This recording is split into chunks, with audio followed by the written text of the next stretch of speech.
حدثني حرمي بن حفص قال حدثنا عبد الواحد قال حدثنا عمارة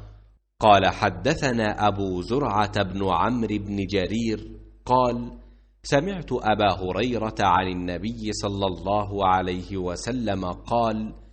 انتدب الله لمن خرج في سبيله لا يخرجه إلا إيمان بي وتصديق برسلي أن أرجعه بما نال من أجر أو غنيمة أو أدخله الجنة،